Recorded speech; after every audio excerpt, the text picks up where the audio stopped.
محمد نصلي على رسوله الكريم اما بعد فاعوذ بالله من الشیطان الرجیم بسم اللہ الرحمن الرحیم جن کے آنے سے روشن ہوئے دو جہاں جن کے آنے سے روشن ہوئے دو جہاں ان کے قدموں کی برکت پہ لاکھوں سلام۔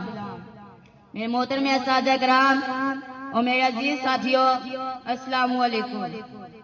مجھے آج اس موضوع پر علم کرنے کا موقع ملا ہے، اس کا عنوان ہے آپ خاتم النبیین صلی اللہ علیہ وسلم کا بچپن اور جوانی۔ جناب صدر حضرت محمد صلی اللہ علیہ وسلم کی ولادت باسط 12 ربیع الاول بروز پیر بامطابق 22 اپریل 571 عیسوی کو ہوئی۔ آپ کے والد ماجد حضرت عبداللہ آپ کی پیدائش سے تقریباً 2 ماہ پہلے انتقال فرما چکے تھے۔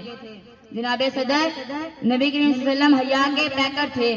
آپ کے اکتا حیا کے حوالے سے روایت ہے کہ آپ پردہ دار دوشیزہ لڑکی سے بھی زیادہ حیا دار تھے۔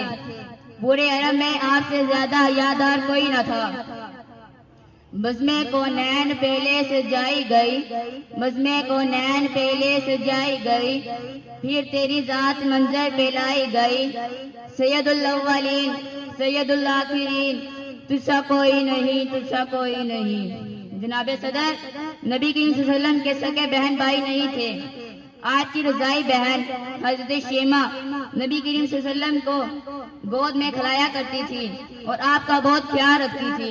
غزوہ حنین میں حضرت شیمہ قیدیوں میں شامل تھی۔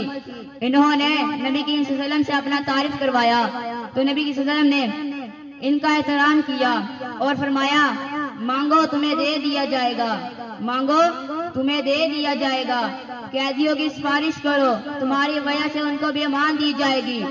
تو آپ خاتم النبیین صلی اللہ علیہ وسلم نے ان کی سفارش پر تمام قیدیوں کو آزاد کر دیا۔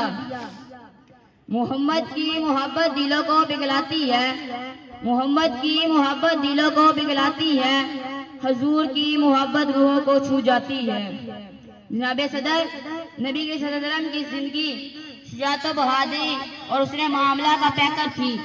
آپ کے صاف جمیلہ کے اولین گواہ صحابہ کرام تھے۔ غزوہ حنین میں جب اسلامی لشکر دشمنوں کے نرغے میں آ گیا تو آپ صلی اللہ علیہ وسلم ہی تھے جو بالکل پریشان نہیں ہوئے۔ آپ صلی اللہ علیہ وسلم پر گھبراہٹ کے بالکل آسان نہ تھے۔ میں اپنی تقریر کا اختتام اس شعر سے کرنا چاہوں گا۔ مشکل سے رستے آسان ہو گئے، مشکل سے رستے آسان ہو گئے۔